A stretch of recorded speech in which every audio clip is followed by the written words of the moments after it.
good morning po. Ma'am, kunin na po namin yung reaction nyo dun sa sinabi po ni President Bongbong Marcos na hindi daw po aabot yung mga allegation ng korupsyon sa tanggapan po nila sa Office of the President okay dun sa mga flood control projects po.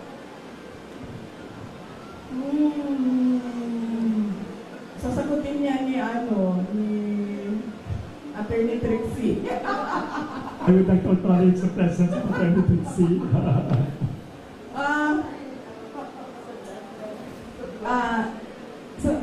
Sa ganitong ongoing pa yung investigation po at inquiry po sobrang magtataka ka bakit confident yung Pangulo na hindi aabot sa Office of the President yung iskandalo at yung corruption. So, ibig sabihin, siguro, alam na niya kung ano yung kalalabasan ng inquiry at ng investigasyon. Kasi wala namang iba sigurong explanation kung bakit napaka-confident mo sa mga mangyayari pa. Wala pa ako nahanap na tao na alam kung ano yung mangyayari bukas. Siya pa lang. Ang si BBM pa lang. Ma'am, doon naman po sa sinasabi na baka possible na maging state witness si former Speaker Martin Romualdez. Do you think magiging effective po siya state witness sa mga flood control projects po? So, pakilakas ulit.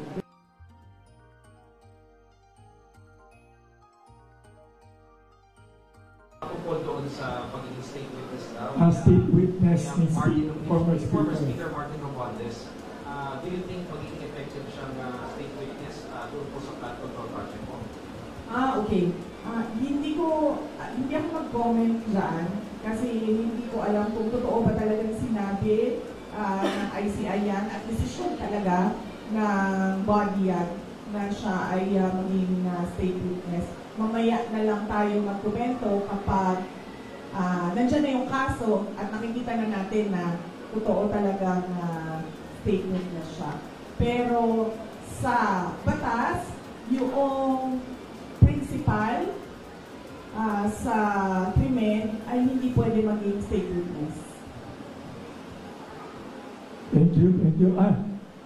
Isang Manila Times. Ma'am, good morning po. Yes. Good morning po, ma'am. Ma'am, ito po kapapasok lang po ng balita. Tinuro, parang iniimbestiga, ng corner daw po si Ombudsman ng Mulya kay Secretary Dizon na parang investigate daw si Senator Bongo sa anumang possible link sa mga Diskaya. So, ma'am, of course, Bongo is one of the allies of your father, the former president. Ano masabi niyo dito? So parang saka, do you think, ma'am, ituturo po ba ang mga kalaban sa politika sa ongoing na ICI investigation? Hindi ko alam kung ano yung malamang nakakaalam niya si BBM kasi ngayon nga confident na siya na hindi siya kasali sa mga hindi kasali hindi aabot, tama ba ang sinabi? Hindi aabot sa Office of the President ang corruption. So siya lang makakasagot niyan kung ano ang mangyayari. Ano yung tanong mo? Yeah, of course, baka ituro lahat ng nakakalaban sa politika sa ongoing na investigation ng ICI. Do you think mangyayari po ba na baka mapunta rin sa inyo yung sise or mapunta rin sa inyo yung ituturo or whatever dun sa investigation? Aabot sa akin. Yung flood control project. Kasi kung hindi aabot sa BBM, baka kayo naman po ituro, ma'am, ng mga sinasabing nito. Sigurado ako hindi aabot sa akin ng flood control scandal. Kasi unang-una, wala namang flood control projects sa ODP or sa Department of Education. At makakasabi naman talaga ang mga contractors and even si Secretary Bunuan, wala talaga akong at all project daan sa DPWH. In fact, hindi na nila masabi ngayon na may insertions ang Vice President kasi wala talaga. Hindi ako sumasali sa ganyan. Kung aabot ba sa akin, sa tingin ko, aabot siya kasi kaalyado kami. Sa tingin ko, ililink nila. Sa tingin ko, susubukan nila na paabutin sa akin dahil sa kaalyado ni dating Pangulong Rodrigo Duterte, si Senator Bongo. Doon siguro nila gagawan ng kwento yun. Yung part na ako, si PRD, nasa gitna, at si Senator Bongo, nasa kabilang side.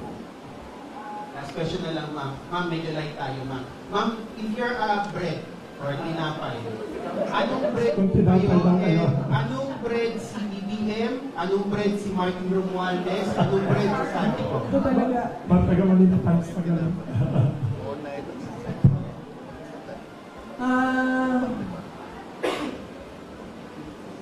definitely hindi bread si Martin Romualdez at si BBM. Sino yung isa? Santiago. Santiago. Definitely hindi sila tinapay. Dahil hindi makain yung ugali nila at hindi makain yung korupsyon nila. Kung ako ay tinapay,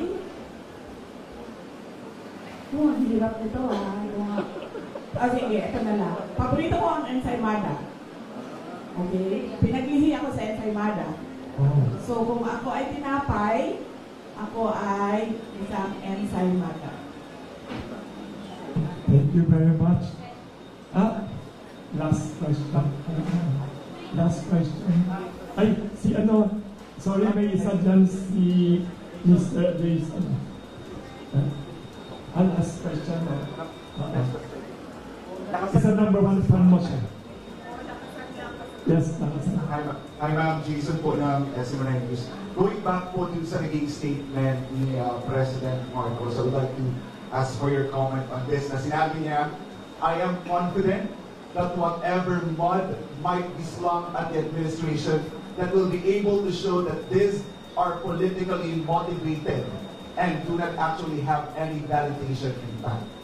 Sabi niya po, politically motivated na link siya sa mga issue ng korupsyon o katinungan. Your comment on that, ma'am? Hindi na ito politically motivated. Bakit? Hindi naman siya makakatakbo na ulit eh. Hindi na siya politiko. Presidente na siya. And that ends there. Hindi natin alam kung sa 2028 o another 20 years na naman of a BBM, of a Marcos, No.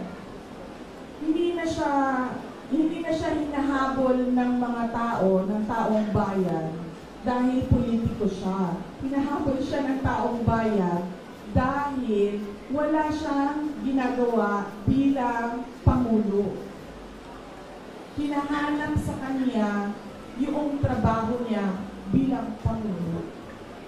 Follow-up question sa sinabi ni President Marcos. He said na politika lang nga ito and sabi niya, gusto nila akong tanggalin. Yan ang sinasabi ko. Diba? Sino ba sa ating lahat ang nagsasabi at nagpaplano ng destabilisasyon?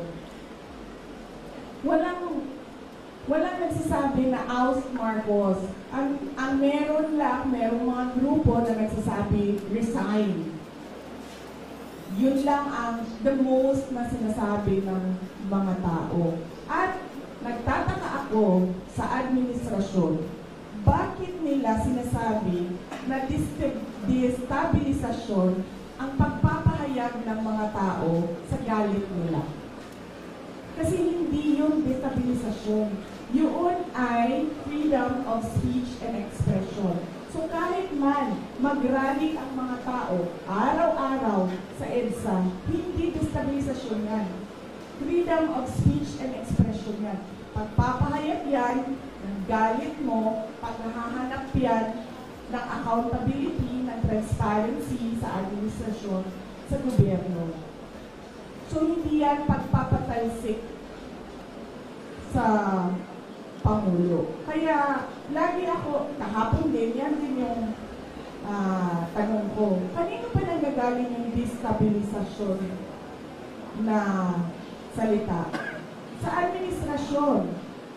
Kasi, duda ko, natatakot sila sa magposibleng mangyari sa kanila. At alam naman natin na matagal na talaga silang insecure. Noong kampanya pa lang, madami na akong kwento ng yung pagigipit nila sa campaign team ko. So alam ko na noon, at yung mga pinagsasabi ni Lisa Marcos noon pa.